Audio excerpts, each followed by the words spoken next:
He can walk. Your wife won't let him. The garden path beneath Dave Thompson's hands seemed to tilt as he gripped the wheelchair handles tighter. The afternoon sun cast long shadows across the perfectly manicured grounds of the Thompson estate, where every blade of grass was controlled, every tree pruned to precision, every visitor screened and approved. Except for this one. Before we go any further, make sure you hit that subscribe button because this story is about to get darker before it gets better. Smash the like button if you're already feeling this tension, and drop a comment. Have you ever seen something wrong but stayed silent because you thought no one would believe you? Tell us your story. Now let's see how deep this deception really goes. Melissa stood 10 feet away, breathless from running, dirt streaking her thin dress, scraped arms trembling but steady. Security lingered near the gates, waiting for Mr. Thompson's signal to remove her. They'd chased her off twice this month already. But this time, she wasn't leaving until someone listened. She didn't beg. She declared, "I've seen him stand," Melissa said, pointing directly at Aaron with a finger that shook not from doubt, but from the weight of carrying this truth alone. "Your wife knows it too." Dave's first instinct was anger, not at the accusation, but at the audacity of this girl interrupting his afternoon, speaking about his family, presuming to know anything about his son's condition. Aaron had been in that wheelchair for 3 years. The accident, the specialists, Vivian's tireless care, the careful routine that kept Aaron stable. But something stopped the dismissal before it reached his lips. Aaron, his son, sat perfectly still, hands folded in his lap the way Vivian had taught him, shoulders slightly hunched, eyes trained downward in practiced obedience. But when Melissa spoke, Aaron's jaw tightened. His fingers clenched wide against his thighs, and his eyes, just for a fraction of a second, flicked toward Melissa before darting back down as if he'd committed some terrible mistake by looking. That wasn't confusion. That was fear. Not fear of being exposed as weak. Fear of being exposed as capable. "You don't know what you're talking about," Dave said, but his voice had lost its certainty. He moved around the wheelchair to face Aaron directly, searching his son's face for reassurance, for the helpless dependence he'd grown accustomed to seeing. Instead, he found a child bracing for punishment. "Ask him," Melissa said, and her voice cracked slightly, not from weakness but from exhaustion of watching and waiting and finally breaking her silence. "Ask him what happens when he tries to move. Ask him what your wife does when you're not there." Dave's hands fell away from the wheelchair. The estate around him, the wealth, the power, the perfect life he'd built, suddenly felt like scenery, like someone else's story he'd been living without reading the script. Behind him, through the floor-to-ceiling windows of the mansion, Dave could see Vivian moving through the living room. Elegant, composed, in control of every detail of their lives. For the first time in 3 years, Dave wondered whose control that actually was. Melissa took a half-step back, preparing for security to remove her, for Dave to choose the comfortable lie over the ugly truth. She'd done what she came to do. The words were out. But Dave didn't signal security. Instead, he knelt beside Aaron's wheelchair, eye level with his son for the first time in months, and asked the question he should have asked years ago. "Aaron, what aren't you telling me?" And when his son's eyes filled with tears, not from pain, but from relief that someone finally asked, Dave knew that the girl with dirt on her dress had just saved his son's life. To understand how a trillionaire could miss what a poor girl saw clearly, you have to understand how carefully Vivian had constructed her version of reality, and how desperately Dave had wanted to believe her. Dave had met Vivian 2 years after the accident, when grief had carved him hollow and Aaron's care had become a full-time crisis he couldn't manage alone. She'd arrived like an answer to prayers he hadn't known how to voice. Poised, knowledgeable, speaking fluently about spinal trauma and muscle atrophy with the confidence of someone who understood medical complexity. Physical therapy could do more harm than good at this stage, she'd explained during their 3rd date, her hand resting gently on his. Aaron's condition is delicate. Pushing too hard could cause permanent damage. She'd mentioned specialists in Switzerland, consultations with neurologists whose names Dave never quite remembered but always sounded impressive. He'd been so grateful to have someone who cared, someone who took charge. Vivian had reorganized Aaron's entire routine within weeks of moving in. New medications delivered directly to the house. Therapy appointments rescheduled, then quietly canceled because Aaron wasn't responding well. Visits from Aaron's friends became too exhausting for him. Even Dave's own time with his son became mediated through Vivian's schedule, her recommendations, her gentle insistence that Aaron needed rest more than conversation. And Dave had accepted it all because Vivian made everything seem necessary, clinical, loving. But now, standing in the garden with Melissa's accusation still ringing in his ears, those moments replayed differently. The way Vivian always answered for Aaron before he could speak. The way she controlled every pill, every drink, every interaction. The way Aaron's eyes followed her movements like a prisoner tracking a guard. He can walk, your wife won't let him. The words wouldn't stop echoing. For the first time in 3 years, Dave decided to stop trusting what he'd been told and start looking at what he could see. Melissa had been invisible to the Thompson estate for as long as she could remember.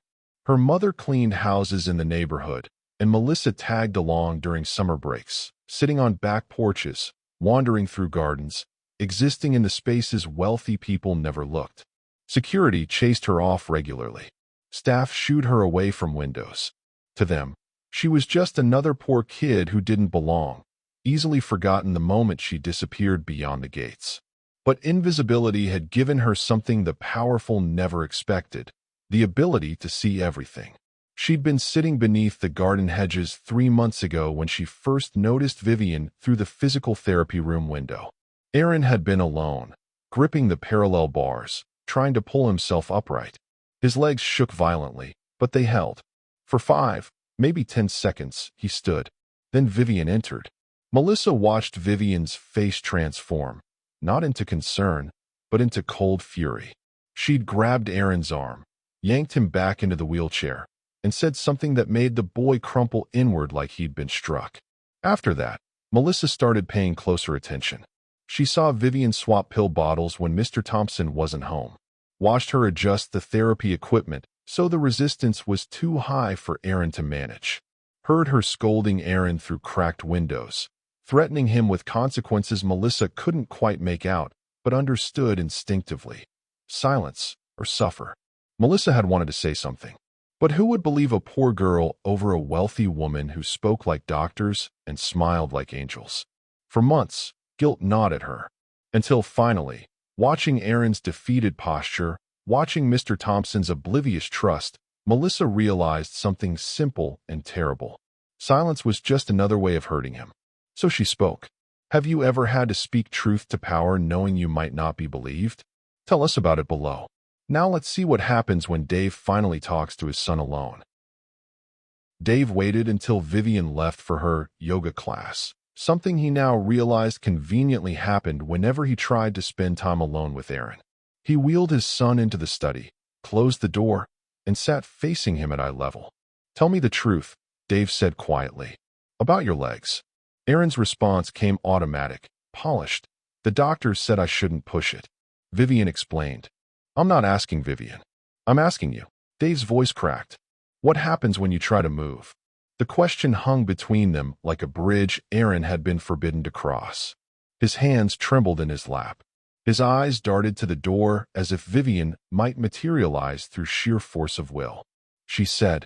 Aaron's voice came out small, broken. She said if I got better, you'd realize you didn't need her anymore. That you'd blame her for keeping me weak. That you'd leave both of us. Dave felt something shatter inside his chest. She said trying to walk would stress you so much it could kill you. Aaron continued, tears spilling now. That I'd be selfish. That I'd destroy everything just to prove I could stand. His breath hitched. So I stopped trying. But you can feel them. Dave whispered, not a question. Aaron nodded, shame and relief warring across his face. I can feel everything. I couldn't let you see. The boy who'd been silent for 3 years finally looked at his father and said the words that broke them both. I wasn't sick, Dad. I was scared. Dave pulled his son into his arms and held him while they both wept for time they couldn't get back. Dave started with the medical files Vivian kept in her home office, organized, pristine, color-coded by year. On the surface, they looked thorough. Consultation notes, prescription records, specialist recommendations. But when Dave actually read them, inconsistencies emerged like cracks in glass. Dr. Morrison's office address led to a strip mall dental practice. The neurologist in Switzerland had a phone number that didn't connect. Appointment dates Vivian claimed to have attended fell on days Dave now remembered her being home, hosting dinner parties, never mentioning any trip to a medical facility. He pulled prescription bottles from Aaron's bathroom cabinet. Muscle relaxants prescribed at doses meant for adults twice Aaron's weight. Sedatives that suppressed neural response. Medications whose side effects included muscle weakness and reduced motor function. Not healing, suppressing. Dave sat on the floor of Aaron's bathroom, surrounded by evidence that reframed 3 years of his life. The house he'd thought was a sanctuary now felt like a carefully controlled environment. Every routine designed not to help Aaron recover, but to keep him dependent. Vivian hadn't been careless. She'd been methodical. The therapy equipment adjusted just beyond Aaron's capability. The medications that weakened rather than strengthened. The isolation from friends, from doctors who might actually examine him, from his own father's unmediated attention. This wasn't a tragedy. It was architecture. Dave stood slowly, pills still clutched in his fist, and understood with devastating clarity. Vivian hadn't been protecting Aaron's health. She'd been engineering his helplessness, and she'd done it with surgical precision. If you just felt that gut punch of realization, hit that like button. Comment, calculated, if you think Vivian planned this from the beginning, or escalated, if you think it started small and spiraled. Drop your city below. Now watch what happens when Dave confronts her. Dave waited until dinner, keeping his voice measured, his questions gentle. I've been looking at Aaron's medical files. Some of the doctors, I can't seem to reach them. Vivian smiled, dabbing her lips with a napkin. You know how specialists are. They move practices, change numbers. I can get you updated information. Dr. Morrison's office is a dentist now. Her smile held. Then he must have relocated. Darling, why are you suddenly questioning care that's kept Aaron stable for 3 years? She reached across the table, voice softening into concern. Are you overwhelmed? You've been stressed lately. Gaslighting wrapped in velvet. A girl came to the house, Dave said. Melissa, she said. Vivian's composure cracked like porcelain hitting marble. That girl. Her voice sharpened, eyes flashing cold. The one who trespasses? Who harasses our family? She stood abruptly. She's been filling your head with fantasies, and you're entertaining them? She said Aaron can walk. Aaron is fragile. Vivian's carefully modulated tone splintered into something raw and defensive. He needs structure. He needs me managing his care because without it, she caught herself, but not fast enough. Without it, he becomes a complication we can't control. A complication. Not my stepson. Not the child I care for. A complication. Dave stood slowly, seeing past the elegant clothes, the practiced empathy, the medical terminology that had blinded him for years. The woman across from him wasn't a caregiver. She was a jailer who'd convinced everyone, including him, that the cage was for Aaron's protection. And she'd just revealed exactly what she was protecting. Her own position, her own control, her own access to everything Dave's wealth could provide. Vivian wasn't his wife. She was a threat he'd invited into his home. Dave told Vivian he'd handle Aaron's evening medications himself. She protested. Of course she did. But he insisted with a firmness that left no room for argument. That night, he poured the pills down the drain and gave Aaron water instead. Don't tell her, Dave whispered. Trust me. Aaron nodded, eyes wide with terrified hope. 3 days later, the change was undeniable. Aaron's hands stopped trembling. His words came clearer, less slurred. The fog that had hung over him for years began to lift like morning mist burning away. On the 5th day, Dave sat reading while Aaron rested on the physical therapy mat. Something Vivian had declared too strenuous, but Dave had quietly reintroduced. He wasn't watching closely, just keeping his son company, when movement caught his eye. Aaron's left foot. Not a twitch. Not a spasm. A deliberate flex. Toes curling. Ankle rotating. Dave's book fell from his hands. Aaron. His son looked up, tears already streaming. Dad, I can feel it. I can actually feel it. Dave crossed the room in 2 strides, dropping to his knees beside the mat. He watched Aaron's leg move again, shaky, weak from years of forced atrophy, but undeniably intentional. Real. The sob that tore from Dave's chest carried 3 years of grief, rage, and guilt. He'd let this happen. He'd trusted a monster. He'd lost years with his son because he'd been too blind to see what a poor girl had noticed from outside the gates. I'm so sorry. Dave choked out, hands shaking as he reached for his phone. I'm so sorry, Aaron. But this ends now. He dialed 911 first, then his attorney, then the best neurologist in Los Angeles. Vivian's carefully constructed lie was about to collapse. Vivian found Dave and Aaron in the study, surrounded by medical files, pill bottles, and a recording device capturing everything. Police were already en route. What is this? She asked, voice still attempting composure. Dave stood, placing himself between Vivian and his son. It's over. I know what you did. The fake doctors. The medications. All of it. Vivian's elegant mask finally shattered. You have no idea what you're talking about. I saved this family. You poisoned my son. I managed him. The words exploded out of her, raw and venomous. You were falling apart after the accident. This empire needed stability, and a disabled heir gave us that. Gave me that. Her eyes blazed with justification, not remorse. You needed someone to make decisions while you grieved. I made them.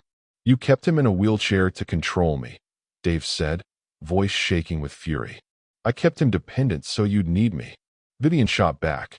So you'd never question, never look too closely, never realize how much of your fortune I'd positioned myself to access. She laughed bitterly. A healthy Aaron didn't serve anyone's interests. Except his own, Dave whispered. Sirens wailed in the distance. Vivian's composure cracked entirely. She turned to Aaron, desperation replacing calculation. Tell them I helped you. Tell them you needed me. But Aaron just looked at her with the clarity of someone finally free from fear. No. Police entered moments later. Vivian's protests dissolved into legal threats, then rage, then finally silence as they escorted her from the house she'd turned into a prison. The door closed behind her. For the first time in 3 years, Aaron could breathe. The house felt different in the days after Vivian's arrest. Quieter, but not empty.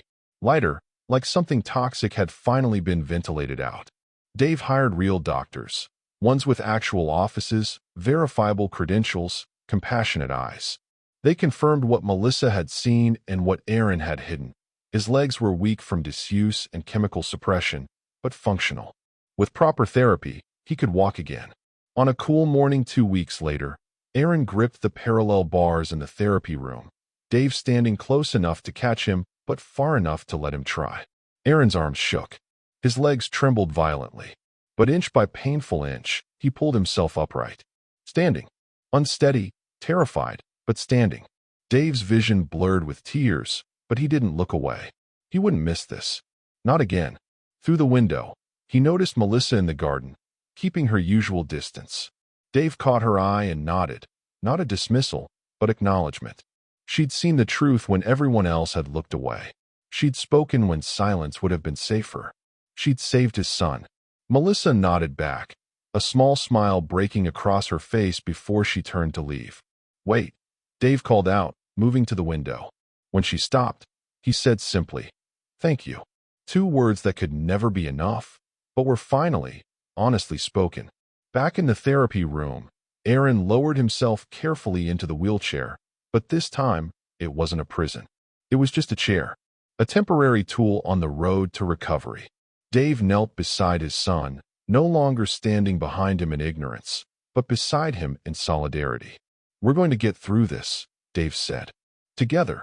The right way. Aaron reached for his father's hand and squeezed. The journey ahead would be long. Physical therapy, legal battles, healing from betrayal that ran deeper than muscle atrophy. But for the first time in 3 years, they were facing it with truth instead of lies, with courage instead of fear. Outside, the estate looked the same, manicured, powerful, pristine. But inside, everything had changed. Because sometimes it takes someone from outside the walls to see what's been hidden within them. Sometimes truth arrives dirty, desperate, and dismissed. And sometimes the cost of silence is measured not in what we lose, but in who we fail to save. Aaron would walk again. But more importantly, he was finally free. So that's Dave and Aaron's story. A reminder that sometimes the people closest to us hide the darkest truths, and sometimes strangers see what we're too blind to notice. If this story made you think about who you listen to and who you dismiss, hit that like button and subscribe for more stories like this. Now I need to know, who was the real hero? Dave for finally believing, Aaron for surviving, or Melissa for speaking up? Drop your answer in the comments. And tell us where you're watching from around the world. Thanks for being here, and remember, silence isn't just golden, sometimes it's deadly. See you in the next one.